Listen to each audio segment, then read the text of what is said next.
just a moment. Hi everyone. My name is Rebekah Hagen. I am the president of the student body, and with that role I also sit on the National Center for Girls Leadership Board. And I'm happy to introduce this panel, which is the increasing relevance of girls' schools for adolescents in today's world. And we have a great collection of panelists, all of whom I know very well. And I am the product of a all-girls education. I'm a lifer at Stuart. I've been here for 15 years, and it has definitely shaped the way in which I go about my life. So without further ado, I'm going to turn it over to Ms. Portlock, who is the president of, or the head of the National Center for Girls Leadership at Stuart, and I'll give it over to her to facilitate. Thank you so much, Rebekah. I really appreciate that and that really warm introduction. We're so delighted to be here with you. We know we have a nice little intimate group, so this is great. So we don't need mics, and we want folks to engage with us and ask questions and any other thing that might be on your mind. And we want to talk a little bit about why is it that girls' education is so powerful, especially in today's society. And so these amazing women are going to talk a little bit first about their experience. So for about the next 5 minutes each, we're going to give them an opportunity to talk about who they are and how they've come to understand girls' education and its power in today's society. Okay? So, Dr. Fagin, do you want to start us off? I'm Dr. Patty Fagin. I'm head of school here at Stuart. My first foray into all-girls or all-women's education was that I attended an all-women's high school. And I tell people all the time that when I finished that, I then matriculated to an all-women's college. And I thought, I never ever for a moment thought that I didn't have a place at the table. My voice mattered. It never occurred to me that I would take a backseat to a man in a conversation or in a job placement or anything else, because I had been surrounded by powerful women all throughout my, I think, adolescent and post-adolescent years, and just really always felt terribly empowered. And then later on, when I went into the world of education and became a teacher, one of the projects that I did for my master's level research was looking at the difference between teachers' responses to males and females. And I will tell you that I tell this story often because it was so striking to me that I visited multiple classrooms in a middle school. I went to the teacher and I said, I'm doing my master's level research. My goal is to see how often you call on boys versus girls. Here's your class chart, I'm gonna check how many times you call. And 2 to 1, they each said to me, no problem, you're gonna see that I'm very even-handed. Can I just tell you that in every single situation, the boys were called on twice as often as the girls. And even when I was done and I showed the teacher, she said, that's not true, that didn't really happen. I said, well, I've got no skin in this game. I'm just ticking every time you call on a girl versus every time you call on a boy. I'm telling you, you're calling on the boys twice as often. And I think it speaks to what Reshma just was talking about earlier, is that, if this is all you know, if this is your experience day in and day out, that boys' voices matter more than girls, it really becomes quickly apparent that you should take a back seat. And I think the beauty of being in an all-girls setting is you learn very quickly that there's no one to take a back seat to, in an all-girls school. You all matter and you all lift each other up. So that's been my experience and why I'm such a huge proponent of all-girl education. I'm Jennifer Landis. I am the head of the upper school at Oak Middle School of the Holy Child in Summit, New Jersey. Prior to that, I worked here for somewhere between 15, 18 years. Every few years there was another certificate of service. I'm also a product of Stuart Country Day School. So I benefited from all-girls education in high school, 9th through 12th grade. The decision that my parents helped me make to come to an all-girls school was formative. And truly, I can see how it changed the course of the direction of my life in terms of my self-concept, and how being at this school, being in a small all-girls environment, provided me with a lot of things that Patty was just saying. That you had a seat at the table because everybody had a seat. You just did. It just was. And in fact, even when you didn't want one, you didn't really have a choice. The teachers, expected to hear your voice. And so that foundation, that sense of self, was built during formative years I only regret that I didn't come sooner, maybe in middle school or younger. I think it would have been an even stronger sense of self. And as I often say to parents who are considering all-girls education for their daughters, it's often dads, but sometimes it's both, who are concerned that an all-girls education will not prepare their daughters for the real world since the real world is co-ed.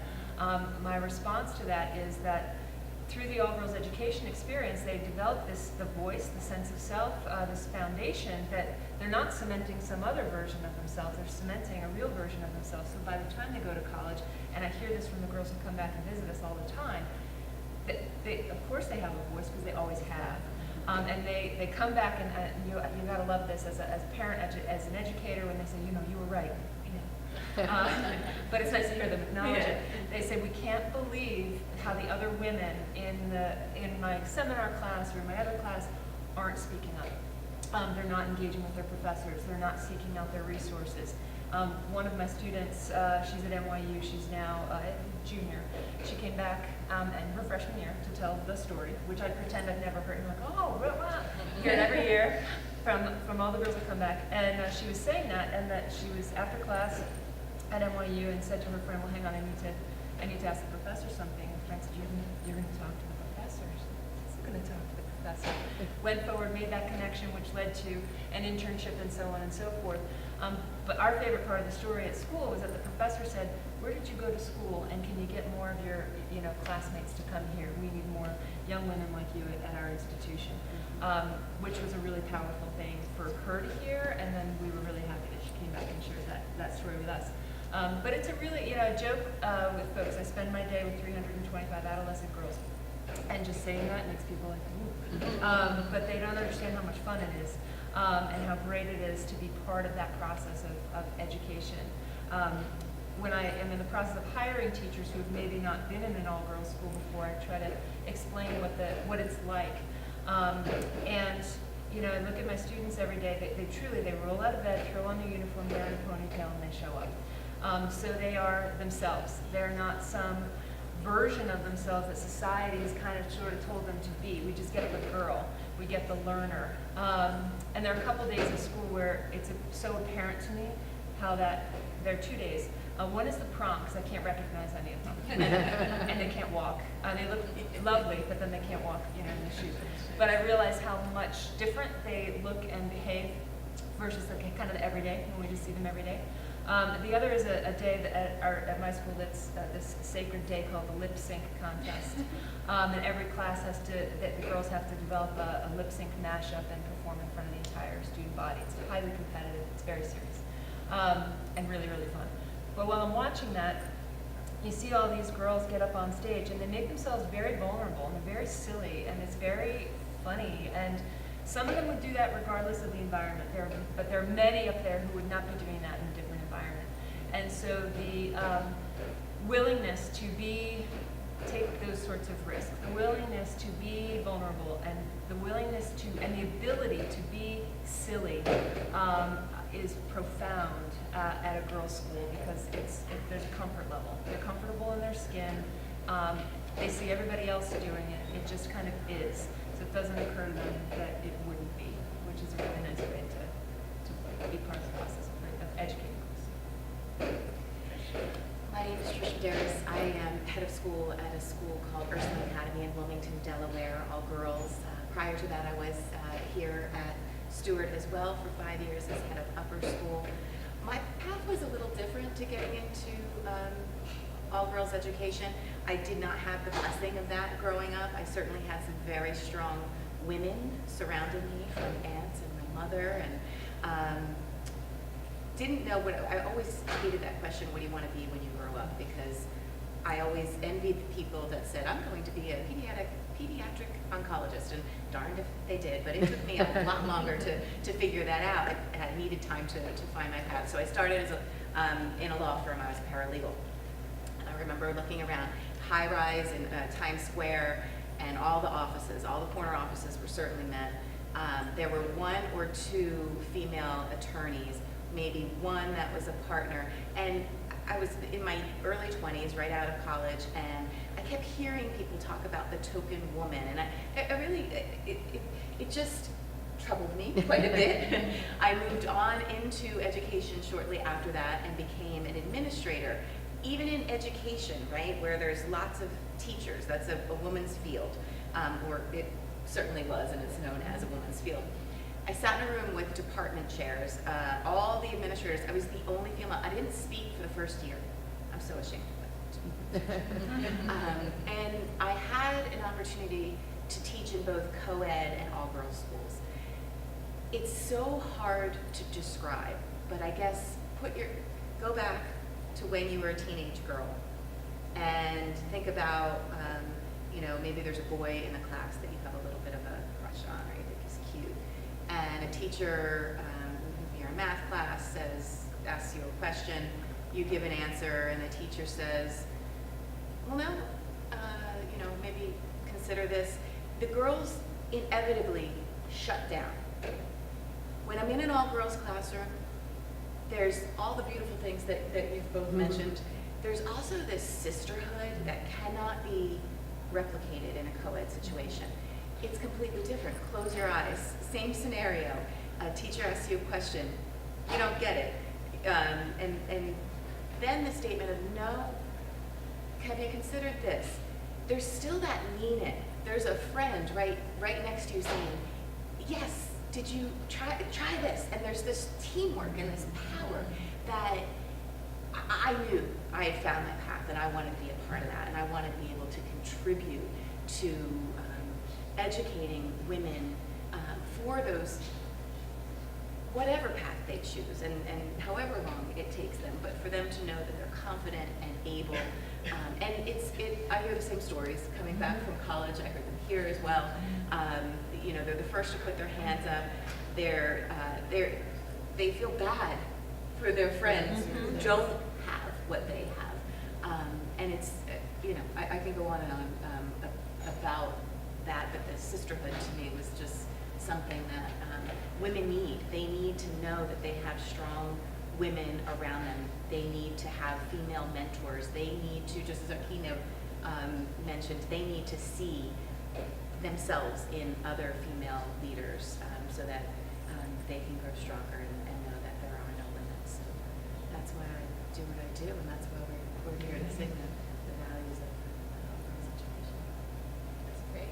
Well, we have about 20 minutes for all of you to maybe ask some questions about examples of what you've heard from our panelists. So anything that either resonated with you or you're curious about, and want to get an example of, well, what does that mean, or what does that look like? This is your time to ask that. Any questions from the audience?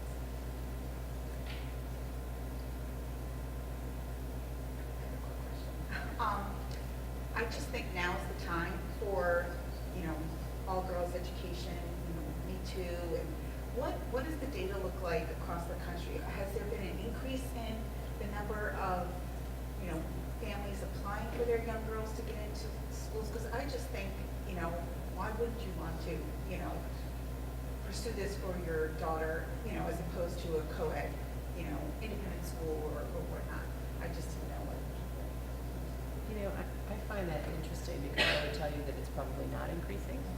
And it worries me because the relevancy, I agree with you, I can't imagine a time where we're more relevant. And I point to just get on YouTube or television or what, and look how women are portrayed even today. And it's frightening to me that we aren't giving our girls the opportunity to find out who they are before society tells them who they are. And I think they're telling them, or giving them images that are so not good, that are just setting them up to take the back seat again, and it bothers me a lot. I do think that because of some of the imagery in society today, that a lot of parents are very concerned, something that you were talking about, that somehow girls in all-girls schools won't be socialized well, that they won't know how to interact with boys, or they will be awkward when they go off to college or whatever. And I just find that so hilarious. I didn't have that. I was going to say, I got married, I have 2 sons. I mean, figuring out how to get along with boys was never an issue.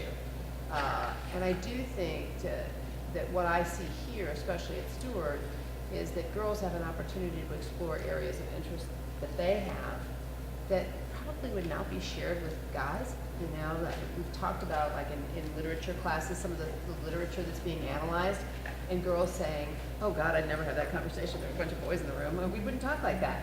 And I think it just gives girls that opportunity to explore who they are and what they believe and what they want to become without a guy sitting next to them saying, that's stupid, or why'd you say that? Or being so worried about how you look or how you act or what you say that it impedes your progress in growing into the woman that you want to be. So I wish I could say that I see that turning, but I do think that's partially why we have this panel, is to give people that thought to think about that. Yeah, I agree. I don't think you think, yeah, it's obvious. This is the time. This is the way.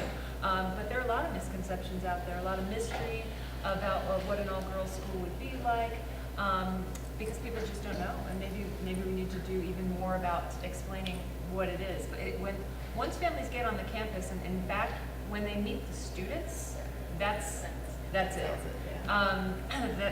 how I want my daughter to be, you know. So we do the welcome and all that kind of stuff, but go out on the tour, meet the kids, because of their authentic selves, and that's the piece that I think is so remarkable. We don't at KNOLL, and I think at Stuart as well. Aside from saying, make sure you go into this room, that room, the other room, there's no script. So the kids are just, being who they are, and that is the most powerful. And it's all you can tell when a student is being authentic, when a person is being authentic, and that's really when families get to see, like, how do you get them like that? And we're kind of, this is just what we do. It just is. And to Patty's point, being in an all-girls environment in the classroom itself really lends itself to a different type of conversation that can happen. I teach a 12th grade philosophy class, and we were discussing some themes the other day, and we were able to talk about it as women, basically, around this table, which was a really powerful experience. And I'm sitting at a seminar table with a bunch of 18-year-old girls, and we were really able to explore this in a way.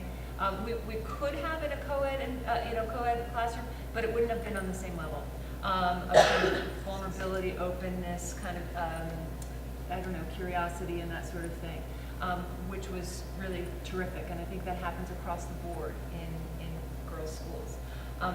Well, I'll leave it at that. I don't know if you had some thoughts about the question about girls, the increase, or we wish we had an increase. We do wish we had an increase.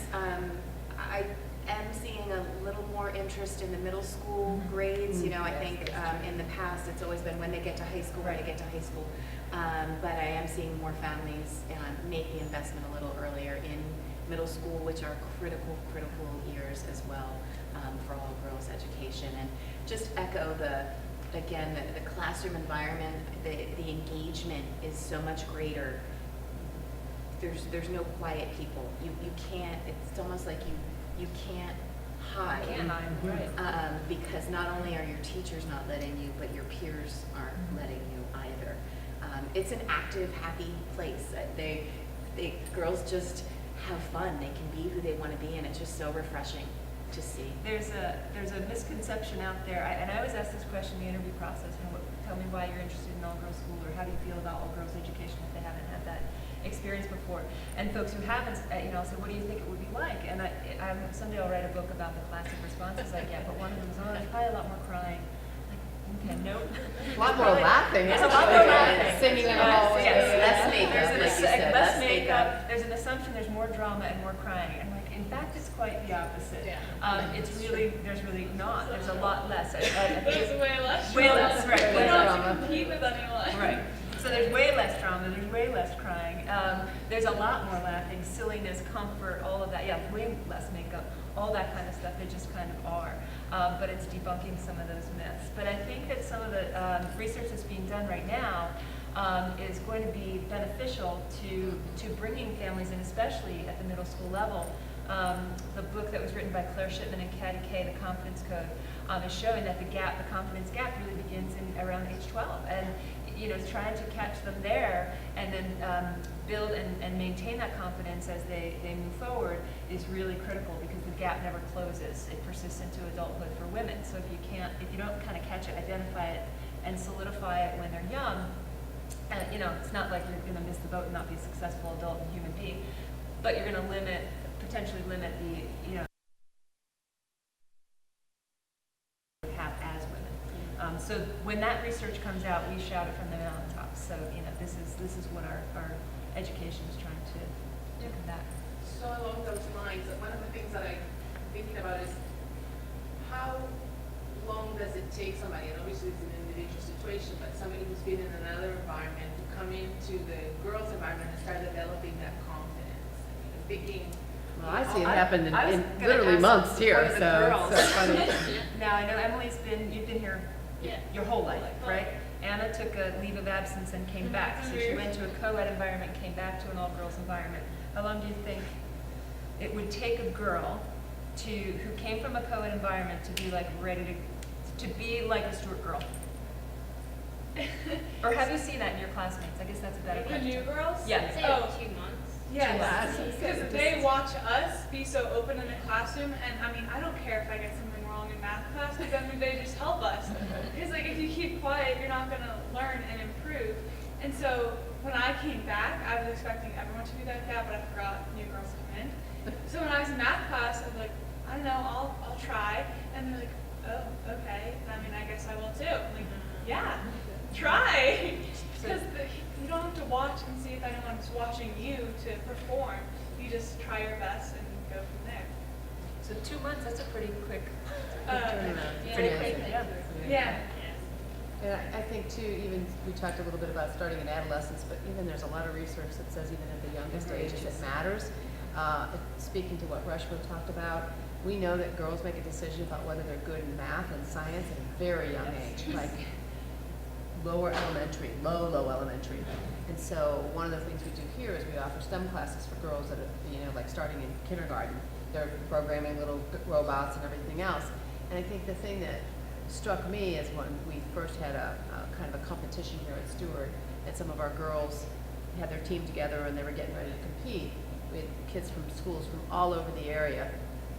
And the girls came up to me and said, "Where are the other girls?" I said, "What do you mean?" "Well, there's West Windsor, Plainsboro, there's no girls. There's, you know, Montgomery, there's no girls." So you think about it, you know, you're going to bring your best from your school. And if your best is all boys, how does a girl in that environment ever feel like she's good? Because she's never good enough to come to the competition, because there's always somebody better that's a boy. I mean, it really, and, you know, and so I couldn't help but say to our girls, you know, because they're in a co-ed setting, and you're an all-girl, and so who's going to show up at Stuart? All girls, and you're going to compete.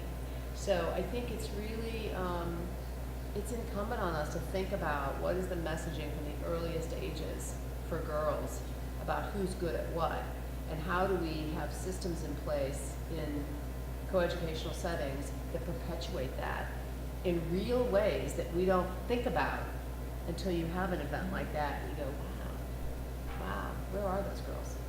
Now, I am seeing more of it. I'm more encouraged in robotics. I've watched robotics teams change over the last 10 years. I'm seeing more girls.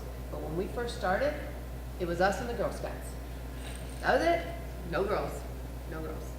So, And it's also things like body image and those things. Oh, gosh, yeah. You know, you can't start that in high school or even middle school. That has to start, you know, the positive messaging has to start really young, because they do solidify self-concepts early that have to be undone later on. So. So I guess as a single mother, trying to show my daughter a pathway, oftentimes our conversations lay on, well, I can't afford such and such. So I've been in the community a long time, and I've come to Stuart for several events, and she's been exposed to the summer camp. But my thing is, I could never afford. What advice do you give? Apply. yeah, because all of our schools that were represented here have really robust financial aid programs. We believe very strongly that is by, you know, having a wide range of students, socioeconomically, ethnically, racially, that it's in that dissonance that we grow really amazing young women.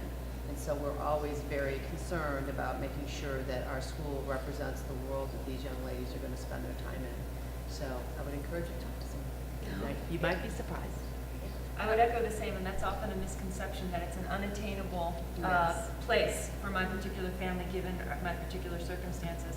And families don't justify it; they should apply because schools really do commit to that. I don't want to I would speak say for your school, 50% of the students in my school receive some type of tuition assistance. And I think the more we get that word out there, and it's what we need to do, and what a goal is for our school as well. So to know that half of the students aren't paying the full amount, I think is key. I think part of in the my mission. in my 9 years, I'll never forget the young woman who came by herself, and she said, "My mom says we can't afford this, but this is where I want to go to school." And she went We through want the her. entire process, and we brought her. That's a level of initiative that's pretty incredible. But for her, it was like she recognized what this place could do for her. So it's really powerful. And I also like to say, I really shouldn't be talking too much as the moderator. But I was like, I want to just jump in on this one and say that, oftentimes what is unknown is that the cost of the education is really being supplemented and subsidized for every student. That's right. Right? So the cost of the education, everybody then is receiving some sort of financial assistance, because the cost to educate one child is actually greater than the tuition that we charge. And I would, Donors, endowments, exactly, I mean, we have things and I would, that help us. I would say, that's been my experience at other schools, and I don't know if that's the same as Yeah, your view. absolutely. But it's, Absolutely. so thinking of it from that standpoint, that, you wouldn't be alone. Okay? Absolutely. Yeah, Everybody. our school, same thing. You have 50%, I think we have close to 40% of all of our students receive some sort of assistance. And that could be arranged from a few thousand to a Full ride. almost Yes, full ride. yes, almost a full ride, yeah. So Just want to put that out there. Any other questions that have come up? We have about 10 minutes. Yeah. Could you talk a little bit about how you tailor the curriculum for all-girls education? One's great. Oh, you're not used to it. We compete with a wide variety of schools. Up where I am, similar to where Stuart is. So the curriculum itself is similar in many ways to, kind of this type of independent school in this part of the country. So there are opportunities for, the honors and the college placement curriculum, as well as the AP curriculum across, English, history, math, science, foreign language into my school. Like your schools, is also a faith-based school, so there's a theology requirement. But then a very robust arts requirement, and then the computer science and all of those different things. So like most schools, we have a distribution requirement, graduation requirements, that the girls get a really broad experience with the academic program. The founders of the school where I am insisted upon breadth and depth. And so we really make these kids take a lot on purpose. And some of it they are not real happy about. But as I say to them when they're grousing about whichever class they don't like, it's just as important to figure out what you don't like as what you do like. When you take whatever class and say, I never want to take that again, that's very important information for you to have. And you can only really have it by, experiencing it. Plus, you shouldn't only participate in the things that you're good at. You should challenge yourself by the things that you're not particularly good at. And get a little bit comfortable with being uncomfortable in those ways. So in terms of the courses, it's fairly typical for independent schools and the rigor and all that stuff. It's really more with approach, with the classroom and understanding the girl learner, and the teachers understanding what it means to educate girls. I was going to say, this research shows that girls are more collaborative and so on and so forth. That is true, but they're also pretty darn competitive. And so we look for ways of allowing that and permitting and in fact encouraging that across the curriculum, and also within our interdisciplinary or our extracurricular activities and programs too. So it's more philosophical in terms of understanding the girl learner and understanding the adolescent girl. than it necessarily is at KNOLL anyway in terms of specified curriculum. Because we want them to take chemistry, biology, physics, computer science, all that. We put all that out there. I would say also that we spend a lot of time with project-based learning because we know that girls want to be involved in a curriculum where they can actually see that they're making a difference. They're doing something that's real life and it really impacts other people. So we do a lot of that. I think, again, to speak to what you said, the idea of classrooms where there's a lot of conversation and collaboration, not sit and get it, but really, engaging our girls in strong conversations. I think it's interesting to me that we've had coaches come in that are male coaches that have coached male teams. Oh, yeah. And they have to get a schooling here because girls don't get coached the way boys get coached. And just to give you an example, male coaches oftentimes when they have a boys team, they will go to the go-to guy and hold him up as look at this is the rock star. You need to all work like he works. If you do that for girls, that rock star girl will no longer be a rock star because we are all about a rising tide lifts all boats. So this girl doesn't want to be held up as you're the lone example of perfection and everybody else needs to emulate that. It's more like, wow, we are doing this together. And so it's really interesting to watch that change. And I'd say that that really occurs in the classroom as well, is that, you've got to have teachers that are really cued in and clued in to how girls work well together and to bring that out rather than forcing a kind of an artificial competition that's really not what we're about. I mean, we're trying, and I think that's why we need women today, is because we are that. We aren't about cutthroat. We're about how do I bring you in and make the world a better place because of it. Yeah. In thinking a little bit more about curriculum and that question, I think teachers in all girls schools are much more attuned to making sure that there's representation of women in the literature, in terms of authors, in terms of referencing women scientists in science class, things like that. They're also more specific. It's fun in a way. They're more thoughtful about their gendered language when they're just telling a story and who is the character in the story. They'll in the typical story where it would have been a he, they make it a she. When it should have been a he, or he, she, whatever. You know what I'm saying? That there's more intentionality around that, which is, I was observing a physical science class yesterday, and the posters in the classroom were predominantly female scientists, which is intentional on the part of Marketing. the institution. Personally, when in the hiring process, which I've referenced a lot because I think it's really important in terms of who is in front of the kids in the classroom, I think it's exceedingly important for the girls to have women in front of the classroom who are role models for them, but they also, I think it's very important to have men in front of them as well so that they don't feel that this is just, every man is going to be an obstacle, that it's not true, that there are lots of men who want girls and women to succeed. And that I think is really powerful for them as well. And I like to have male and female representation in all departments, so they're not only seeing women in this role, men in that role, but it crosses over the humanities, the sciences, and all that. I would just add that I think girls' schools, in terms of curriculum and delivery, are way ahead of the game in fighting that perfectionism that was talked about this morning, and building that resilience. We have fought for years now against the child coming in and saying, just tell me what to do to get the A. And I want to know the steps to get there. And now the delivery of what we want our students to work toward really looks more like, here's the outcome that we, as teacher, we want you to get to. Now tell us how you're going to get there. And forcing the students to be a little uncomfortable. They hate it. They hate it, but then they get used to it. And that builds that resilience. It allows them to fail. And I'd say that our schools have been way ahead of the game on that. You forget that you're ahead because it's what you do. It's what you do all the time. Right. It's just part of what the culture is. But I think I felt similarly during the keynote. There were a lot of points she was making that were familiar points to me, but not really my daily experience. Because I go, that's not a thing, that's not a thing. In my particular environment, because our whole point is the opposite of some of those issues that she was raising. Important and very relevant, and everything she said was on point. But I was saying, oh good, I don't have that issue. lead. Well, and that's to the it. other thing about being in a co-ed situation. You know, I've given talks in public places and talked to many families whose daughters are in co-ed schools, and I say, here's the deal, your job's harder. You gotta advocate. You gotta ask why there are no girls on that competition team. You gotta find out, I mean, that to me, you know, if you're not gonna send your daughter here, then get involved in the school and find out what are they doing to promote all-girl anything in their school.